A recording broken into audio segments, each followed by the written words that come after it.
Rana. Yo, kuha mo na. Biyara mo. Kuha na sir, hindi ta pwede ka saka ko na rastre sir. Hindi, ang problema ta kay hindi ta kabalo kung nakakolekta, tama nga tao. Hindi. Pwede nga ba? Yung format na sir, kuha na sir. Dira ka, taga diri ka. Sa rastre kami sir. Ah. Oy! Pila siya? 100? Kabalo mo yung kolekta dira, masin na mo kolekta. Kabalo kung sino. Paano?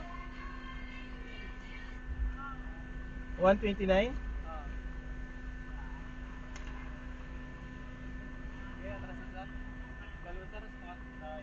Ito.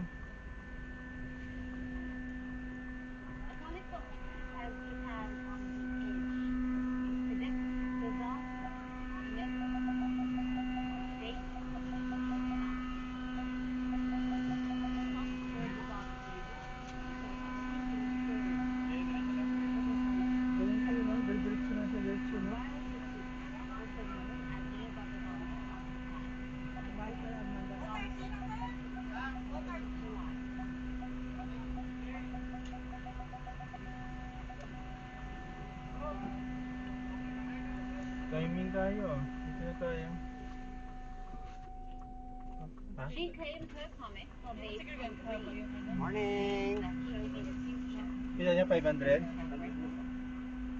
In 1999, she warned of a major disaster in Minsa. March Very 2011. fast. Pila ka minutong kuan ang biyahe? Ha? Devastating. Di ang pila ka minuto abot sa piyak ang biyahe pag Gimaras? Pagwata sa Parula, 50 minutes. Ha? 15 minutes lang? Ah, dasig na no? 50? On time. 15. 15. Eh pala, bilis sila masyado. Now, fans also believe that she had predicted the death of Princess Diana. Freddie Hindi lang tayo Mercury is sakaya. toxic. The COVID-19 pandemic.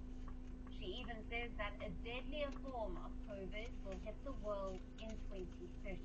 Diba? And now her latest prophecy is making headlines. Tatsuki Months. says a big disaster will hit Japan on the 5th of July. She claims that track will open beneath the sea between Japan and the Philippines. A tsunami will follow, waves 3 times bigger than those in 2011. The prediction has spread like Aras duty siya? wildfire. Ha? Okay na eh?